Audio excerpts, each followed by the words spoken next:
নমস্কার, আপনাদের সকলকে স্বাগত ডিজিটাল খবরিলালে। আমি পূর্বা। সামনে লোকসভা নির্বাচন। প্রতিটি রাজনৈতিক দল নিজের মতো করে ঘুঁটি সাজাতে ব্যস্ত, নিজেদের প্রচার করতে ব্যস্ত। আর ঠিক সেখানে আসানসোল থেকে দেখা যাচ্ছে একেবারে অন্যরকম একটি ঘটনা, যেখানে তৃণমূল করে 150 জন তৃণমূল কর্মী সমর্থক যারা রয়েছেন বিজেপিতে যোগ দিলেন। একজন নয়, দুজন নয়, 150 জন একেবারে শটান বিজেপিতে যোগ দিলেন। তাদের পরিচয়, তারা আসানসোল স্টেশনে হকারি করেন দীর্ঘদিন ধরে, কিন্তু সেখানেও তাদের উপর অত্যাচার করা হচ্ছে রেলের সিআরপিএফ এর পক্ষ থেকে। এই নিয়ে দুই রাজনৈতিক দলের টানাপোড়েন, আর তার মাঝে এরকম একটা নজিরবিহীন ঘটনা। 150 জন হকার্স, তারা তৃণমূল কর্মী সমর্থক বলেই জানা যাচ্ছে, তারা কিনা এখন বিজেপিতে যোগ দিয়ে ফেলেছেন। এই বিষয়ে কি জানা যাচ্ছে কথা বলে নেব আমাদের প্রতিনিধি মোহানের সঙ্গে।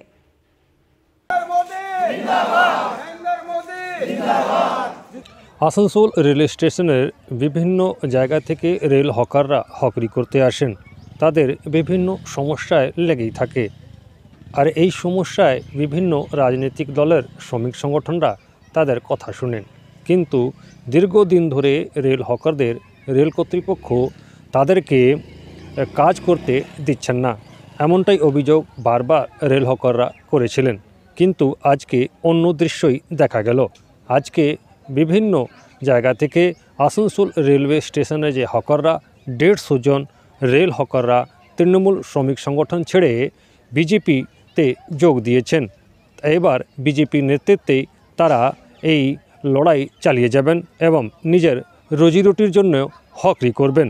তারা বিজেপি নেতা জিতেন্দ্র তিওয়ারির হাত ধরেই বিজেপিতে যোগদান করেছেন। অপরদিকে প্রাক্তন মেয়র আসানসোলের এবং বিজেপি নেতা জিতেন্দ্র তিওয়ারি বলছেন, এই 50 জন তৃণমূল ছেড়ে বিজেপির পতাকা ধরেছে কারণ প্রধানমন্ত্রী নরেন্দ্র মোদীর কাজে অনুপ্রাণিত হয়েছেন তারা। তৃণমূল ছেড়ে বিজেপিতে যোগ দেওয়ার বিষয়ে শ্রমিক নেতা রাজু আলুওয়ালিয়া বলেন, বহু বছর ধরে শ্রমিক সংগঠনগুলি এখানে তৃণমূলের ব্যানারে কাজ করছে, কিন্তু রেল প্রশাসনের দ্বারা বারংবার তাদের হয়রানি হতে হয়েছে। বহুবার আমরা আন্দোলনও করেছি, আন্দোলন চালিয়েও যাচ্ছি, কিন্তু প্রশ্ন উঠছে, যারা এই 150 জনকে বিজেপিতে যোগ করিয়েছেন তার অধিকার কি? কোন দলে তিনি কাজ করেন? হকারদের ভুল বুঝিয়ে যোগদান করানো হয়েছে বিজেপিতে। সময় হলেই সবটা পরিষ্কার হয়ে যাবে, এমনই কিন্তু বললেন রাজু আলুওয়ালিয়া। প্রথম ব্যাপার হচ্ছে বিজেপির আরপিএফকে দিয়ে যেভাবে মানে হকারদের উপর জুলুম চালাচ্ছিল, আমাদের মাটি মানুষের, আমাদের দল তৃণমূল কংগ্রেসের ছাড়া কোনো লোক, কোনো রাজনৈতিক দল হকার পাশে দাঁড়ায়নি। আমাদের শ্রমিক নেতা মলয় ঘটক, আমাদের শ্রমিক নেতা অভিজিৎ ঘটক এবং আমার নেতৃত্বে সবথেকে বেশি আরপিএফের সমর্থনে, মানে আরপিএফের বিরুদ্ধে, আরপিএফের বিরুদ্ধে আমরা সবথেকে বেশি হকারের সমর্থনে কিন্তু আমরা আন্দোলন করেছি। বিজেপির নেতারা হকারদের উপর জুলুম করাতো, কেন্দ্র সরকারের আদেশ দেখিয়ে আরপিএফ যে জুলুম করতো, আজকে ওই বিজেপি একজন নেতা বিজেপি ঝান্ডা ধরিয়ে হকারকে গুমরাহ করে, মিসগাইড করে, তাদের সঙ্গে প্রতারণা করে তাদেরকে ঝান্ডা থামাচ্ছে যে তুমি বিজেপিতে চলে আসো। এটা একটা শুধু ভাঁওতাবাজি, এটা আমাদের যারা গরিব হকার আছে, রেলওয়ে হকার আছে, তাদের সঙ্গে প্রতারণা। শ্রমিকদের আন্দোলনে শ্রমিকদের রক্ষা, আমাদের মাটি মানুষের সরকার আমলে কোনো শ্রমিকের উপর অত্যাচার হয়েছে, কিন্তু আমরা তাদের পাশে দাঁড়িয়েছি। যে নেতা আজকে ওনাকে জয়েন করাচ্ছে, উনি কে, ওনার পদ কী আছে, উনি কোন দায়িত্বতে আছেন, ব্যাপারটা হচ্ছে বিজেপির বিরুদ্ধেই উনি কীভাবে স্টেপ নিচ্ছেন।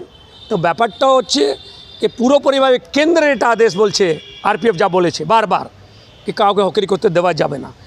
তো এই যে আজকে হকারদের সঙ্গে যে প্রতারণা করা হয়েছে, এটা মানুষ বুঝে গেছেন, এটা রাজনীতিক একটা চক্রান্ত। সামনেই লোকসভা নির্বাচন আছে, মানুষকে ভুল পথে পরিচালিত করার জন্য এইসব নাটকবাজি হচ্ছে। এটা আমি কিন্তু চ্যালেঞ্জ করতে পারি যে যারা আজকে ওখানে জয়েন করিয়েছেন, যারা জয়েন করিয়েছেন, তাদের কি আইডেন্টিফিকেশন আগে এটা ক্লিয়ার হোক, যে উনি ওই হকারদের রক্ষা করতে পারবেন। কেন ওনারই তো সরকারের আদেশ, কেন্দ্রীয় সরকারের তো আদেশ যে জুলুমটা হকারদের উপর হচ্ছিল। এইভাবে গরিব লোকের সঙ্গে পেটে লাথি মারা যে চক্রান্ত, এটা কিন্তু বন্ধ করতে হবে। তার বিরুদ্ধে কিন্তু আমরাও রাস্তায় নামবো, এটা আমরা ঠিক করে নিয়েছি। অনুষ্ঠান না, আসানসোল স্টেশনের বেশ কিছু হকার ভাই আছে যারা তৃণমূল কংগ্রেসের ইউনিয়নের সঙ্গে ছিল, তারা ঠিকভাবে পরিষেবা পাচ্ছিল না। তাদের যে বিভিন্ন সমস্যা সেটা তৃণমূল কংগ্রেসের নেতারা ঠিক অ্যাড্রেস করছিল না, তাই তারা এসে আজ ভারতীয় জনতা পার্টির নেতৃত্বে কাজ করবে, বিজেপির পতাকা তলায় কাজ করবে, এই ধরনের একটা অঙ্গীকার করেছে। আজ প্রায় 150 জন এসেছিল। সেটা তো আমরা বসে পরে আলোচনা করব। আমরা ঠিক করেছি যে আগামী 19 তারিখ সম্ভবত আমরা ওদেরকে নিয়ে একটা ফার্স্ট কনফারেন্স একটা হবে, ওদের সম্মেলন হবে। সে সম্মেলনে ওদের কী কী সমস্যা আছে সেটা আলোচনা করব আমরা। তারপর যারা কর্তৃপক্ষ আছে তাদের সঙ্গে কথা বলে সেই সমস্যার সমাধানের চেষ্টা আমরা করব। 150 জন রেল হকাররা তৃণমূল ছেড়ে বিজেপিতে যোগ দেওয়ার জন্য এবার রাজনৈতিক মহলে ছড়িয়ে পড়েছে বিতর্ক। অন্যদিকে শ্রমিক নেতা রাজু আলওয়ালিয়া, তৃণমূল শ্রমিক নেতা রাজু আলওয়ালিয়া তিনি জানিয়েছেন রেল হকারদের ভুল বুঝিয়ে এই কাজটা করা হয়েছে। তিনি সঙ্গে সঙ্গে এই প্রশ্নও তুলে দিয়েছেন যে যারা এই রেল হকারদের নেতৃত্ব দিয়ে জয়েনিং করিয়েছে তাদের কি আদৌ অধিকার আছে এই শ্রমিকদেরকে জয়েন করাবার? তাদের পার্টিতে কোনো অস্তিত্ব আছে কিংবা তারা পার্টিতে কোনো পদে আছেন? এই প্রশ্নও তিনি তুলে দিয়েছেন। আসানসোল থেকে খাবরিলালের জন্য মোহন সিং। আসানসোল রেলওয়ে স্টেশনের কাছে দীর্ঘদিন ধরে হকারি করছেন, কিন্তু সিআরপিএফরা সেখানে হকারি করতে দিচ্ছেন না। তাদের বক্তব্য যারা টাকা দিয়ে বৈধভাবে নাকি যেখানে ব্যবসা করছে স্টেশনে তাদেরকেই করতে দেওয়া হবে। তাহলে এই যে সাধারণ যে দিন আনা দিন খায় মানুষ খেটে সংসার চালান তাদের কি হবে? সেই নিয়ে তো রাজনৈতিক টানাপোড়েন তো ছিলই। এবার সেই রাজনৈতিক টানাপোড়েনে আরো উস্কে গিয়ে তৃণমূল ছেড়ে 150 জন যোগ দিল বিজেপিতে। সেই নিয়ে জিতেন ত্রিবাড়িও কিন্তু মন্তব্য করতে ছাড়েননি যে প্রধানমন্ত্রীর অনুপ্রেরণায় তারা বিজেপিতে যোগ দিয়েছেন। সমস্ত আপডেটের জন্য দেখতে থাকুন ডিজিটাল খবরিলাল, কারণ খবর আপনাদের, নজর আমাদের।